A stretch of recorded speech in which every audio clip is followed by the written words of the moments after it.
said a state of emergency would be declared.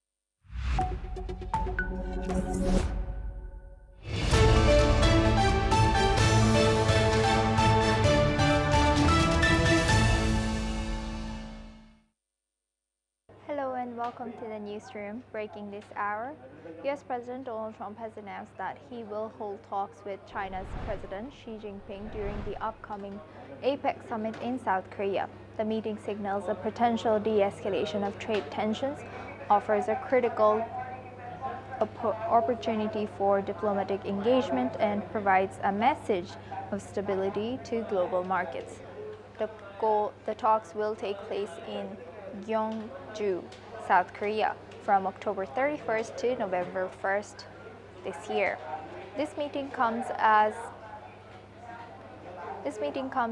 President Donald Trump imposed a 100% tariff on all Chinese imports in response to China's new export controls on rare earth minerals.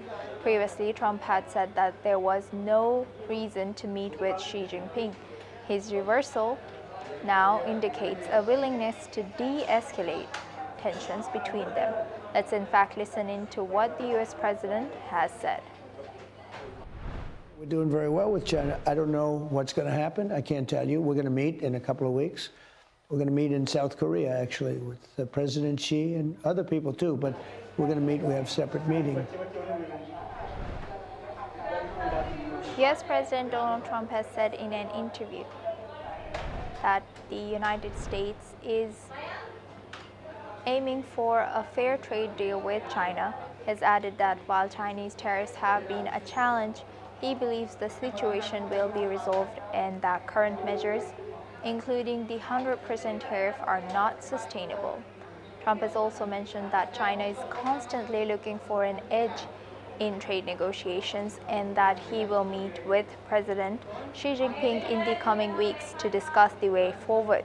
Trump has stressed that US officials will continue monitoring developments and ensure American interests are protected. Now joining us is Meher Kanana. She's a correspondent of NewsX World. Meher, thank you for joining us today. What more can you tell us about the US-China trade war situation and upcoming Trump-Xi meeting? Well, Asuma, the US-China trade tensions have again set the stage for all the world leaders looking, and these comments are basically moving towards a de-escalation between US and China. Now, both the leaders, Chinese President Xi Jinping and US President Donald Trump, are set to meet in South Korea for the APEC summit, where Trump is going to be there. Now, Trump has made comments in an interview saying that he is looking for a fair trade deal with China. And earlier, this comes as earlier, Trump had warned that he will slap 100% tariffs on Chinese imports. But Trump has also now called these efforts made by him non-sustainable. Now this has led to a glimmer of hope between amongst the businessmen, and the markets as well have increased. Meanwhile, Trump has stressed that the situation was forced by China and that made him think about imposing 100% tariffs on all Chinese imports. Now this warning came as China has expanded its restrictions on rare earth minerals, which are very important for the United States. And now all the world is watching to see what the Trump and Xi Jinping meeting is going to mark a way forward in the US-China trade tariffs. Over to you, Asuma. Thank you very much, Meher, for sharing that insight. Please stay with us as we come back to you. Now, the head of the World Trade Organization Director-General Ngozi Okonjo-Iweala has urged the United States and China to de-escalate trade tensions, warning that a decoupling between the world's two largest economies could reduce global economic output by 7% over the longer term. The WTO last week has sharply lowered its 2026 forecast for global merchandise trade volume growth to 0.5% from its previous estimate of 1.8% growth in August, citing expected delayed impacts from U.S. President Donald Trump's tariffs that was before the relative calm of recent months. It was shattered last week when China imposed new export controls on rare earth metals needed for the technology sector and defense sector as well. Now Trump has responded by imposing new 100% duties on Chinese imports. Well, we're obviously worried at any escalation of U.S.-China tensions. The first time there was the tariff escalation, we made very clear, and we said we were very concerned. We would wish the U.S. and China to de-escalate. They did, and I think they handled the situation really well at the time. So similarly, we are really hoping and that the two sides will come together and they will de-escalate because any U.S.-China tensions and U.S.-China decoupling have implications not just for the two biggest economies in the world, but also for the rest of the world. Because if that decoupling happens, there'll be fragmentation of trade. And our modeling shows that any kind of decoupling that divides the world into two trading blocs is going to result in significant global GDP losses in the longer term, okay? Up to 7% global GDP losses and double-digit welfare losses for developing countries. So it's not only the big powers or the rich countries that will lose. The poorer countries will lose even more. So I made the point here also in my what I said last night actually at the G20.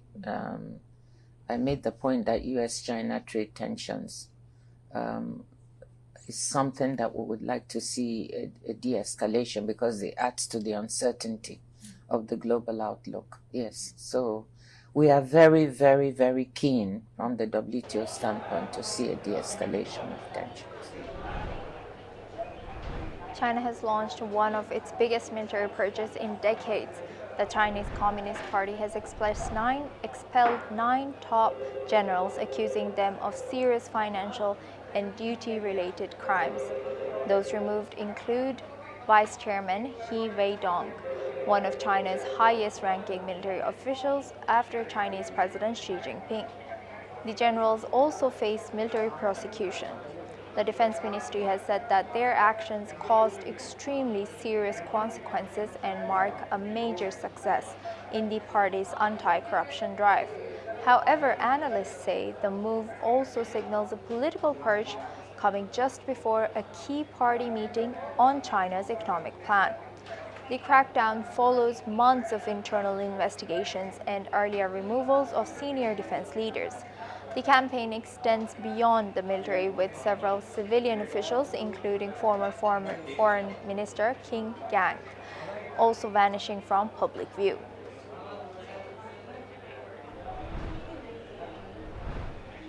U.S. President Donald Trump has spoken about expanding the Abraham Accords to include more Middle Eastern nations, in particular Saudi Arabia.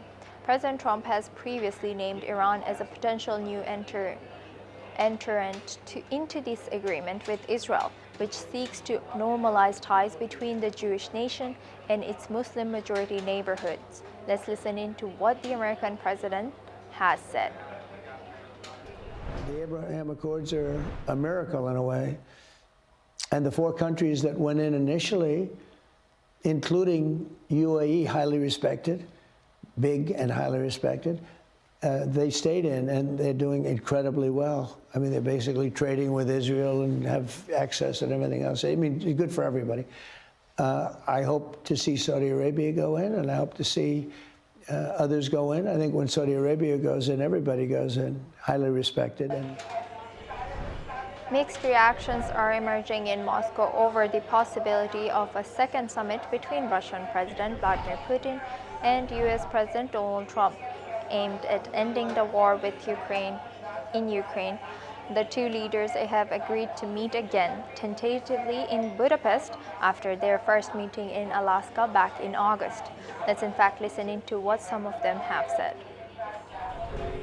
Ну, дай бог, чтобы все кончилось мирно, и, типа, может быть, даже специальная военная операция подошла к своему логическому завершению, чтобы цели были достигнуты нашей стороной, ну, в основном нашей стороной. Вот. Ну и как бы украинская сторона, ну, наконец-то перестала принимать в этом участие, в этом бессмысленном, как бы... Ну, слушайте, на любую силу есть своя сила. Поэтому Путин с ним и договорился. Нельзя Россию запугивать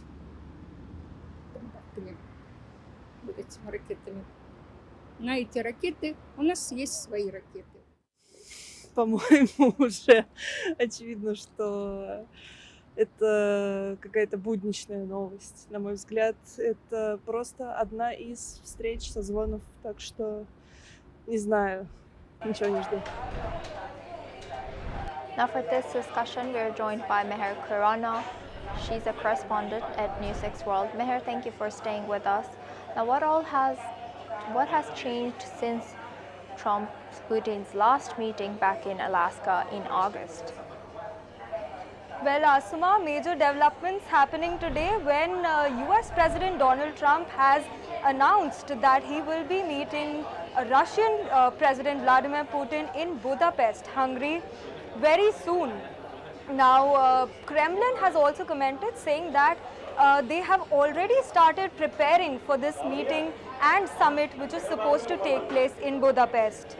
Now, this meeting is major because this is the first time such offers have been made after Trump's Putin meeting in Alaska, which was also a major development considering the Russia-Ukraine war that is still going on. Now, this announcement by US President Donald Trump has come after a lengthy 2.5-hour conversation with Vladimir Putin today. And Kremlin aide Yuri Ushakov has stated that this conversation between Trump and Putin is quote-unquote very substantive and yet also extremely frank and confidential. Meanwhile, US Secretary of State Marco Rubio and Russian Foreign Minister Sergei Lavrov are set to go to Budapest before and start with the preparatory meetings that are supposed to take place before the Trump and Putin meeting. Now, all these developments come as Ukrainian President Vladimir Zelensky met US President Donald Trump in Washington at the White House today. And Zelensky is basically seeking that US gives them more aid and supplies Tomahawk missiles to Ukraine to support them in the Russia-Ukraine war. But Putin, on the other hand, has urged Trump not to supply missiles to Ukraine, and all these developments have taken place over the phone call, the lengthy phone call which has been held between Trump and Putin. Now, meanwhile, the destination of this summit is Hungary, is Budapest, and Hungarian Prime Minister Viktor Orban has friendly relations with both sides, Russia and Ukraine. So let's hope that this meeting takes place and we will get you all the developments from there. Over to you, Asuma.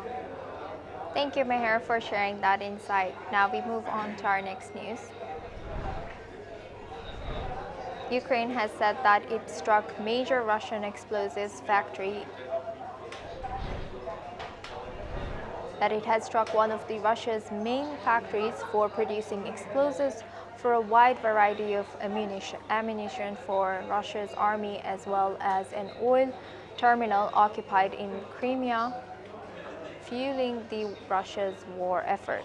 Meanwhile, Russia has shot down its own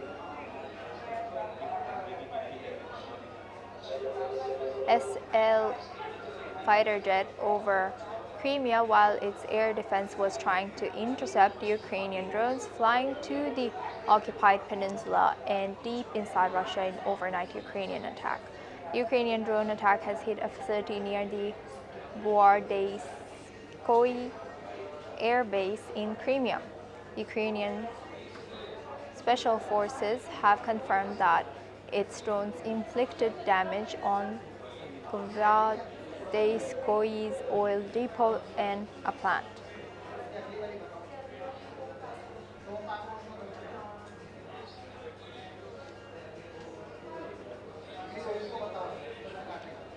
Now we move on to our next news. Now the European Union is considering a major financial move to support Ukraine by using frozen Russian assets. Under a new proposal, the EU could issue a 140 billion euro loan to Kyiv, funded by the interest generated from roughly 200 billion euros in immobilized Russian central bank funds.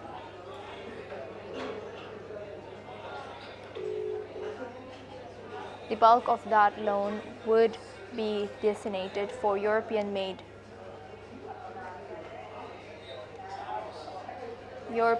weapons to boost Ukraine's defense against Russia, while a smaller portion could support Ukraine's budget and potentially include US-made arms as well. The plan, still in early stages, will be debated by EU leaders next week. Belgium, where most of the Russian assets are held, is demanding guarantees from other EU nations to share financial risks. Meanwhile, the European Commission is encouraging other G7 countries to consider similar steps.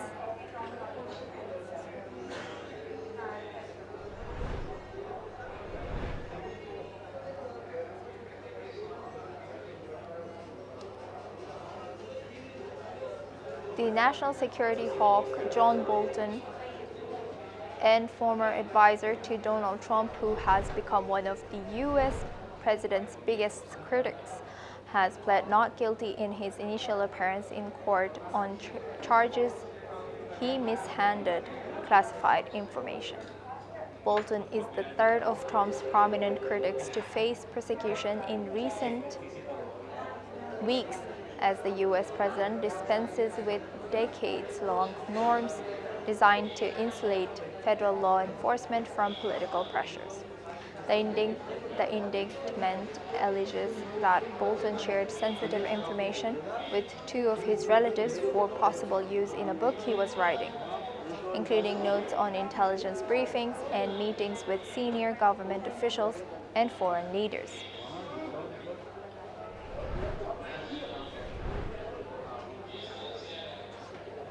As the row over the ban placed on visiting Maccabi Tel Aviv fans from their team's upcoming clash with British side Aston Villa intensifies, fans are now voicing their issues with the decision to outright ban the visiting Israeli fans from the game.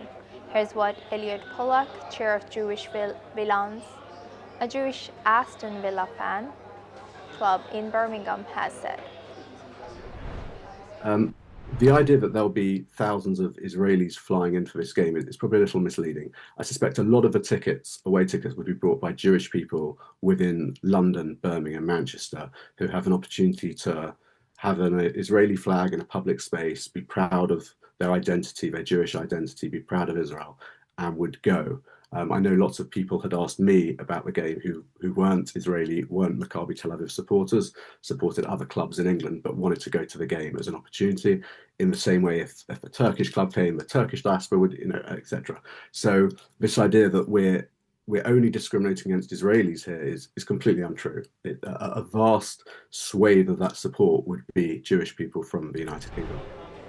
Fans of Maccabi Tel Aviv, meanwhile, feel that match should be shifted elsewhere in the UK if the West Midlands Police is unsure about safety in Birmingham. Let's listen in. If they can't allow us to come for security reasons, they should move the game, maybe to another city in the UK. I know of friends that already bought tickets to the UK to be at the game, and they have nothing to do right now with this ticket. Even if we won't be able to go in, I'm sure there will be Maccabi Tel Aviv fans outside. They will come to the game, or as I said, they already have tickets. I have friends that already have tickets. to the UK. They have tickets to other games on Saturday or on Sunday in the UK. They made a football trip out of it. But football should. Israeli strikes on South Lebanon have killed 1 person and injured 7 others. Footage of the strike showed massive explosions and huge plumes of smoke. The Lebanese Health Ministry has said that 1 person was killed in Baalbek in eastern Lebanon, while 6 were injured in Nabateeh district in the south and 1 in the coastal city of Sidon. The Israeli military has claimed it had targeted several Hezbollah facilities and sites used by the environmental group Green Without Borders. It accused the group, which is under U.S. sanctions, of being a front for Hezbollah. Lebanese President Joseph Aoun has condemned the attack as a breach of the ceasefire in place since last year, November. Israel has been continuously striking in South Lebanon, targeting Hezbollah facilities.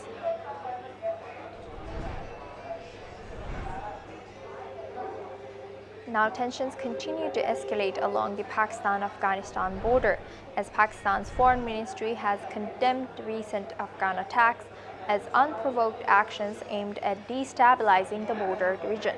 In a briefing, Pakistani Foreign Ministry spokesperson Shafqat Ali Khan has stated the actions violate the peaceful and cooperative relations between the two nations. Let's listen in. At the unwarranted aggression by the Afghan Taliban, Fitna al-Kharij, Fitna al-Hindustan, along the Pakistan-Afghanistan border on the nights of 11-12 and then 14-15 October 2025.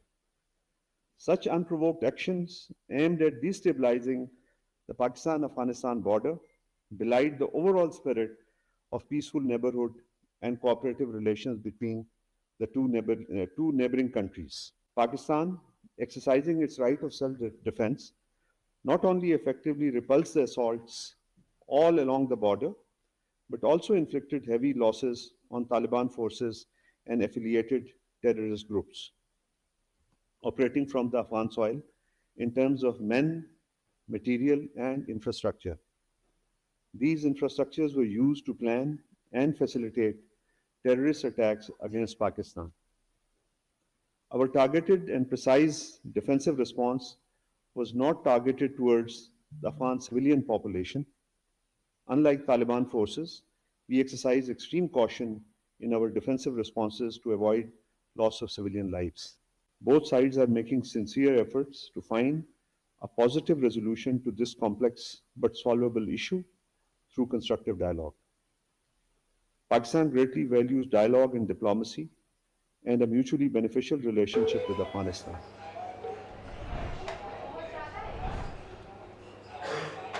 Madagascar's coup leader, Colonel Michael Randrianirina, was sworn in as president with cheers, blaring trumpets, and raised swords, just days after seizing control of the island following the youth-led protests that ousted his predecessor. Colonel Michael Randrianirina has reached to the situation. Let's listen in to what he has said.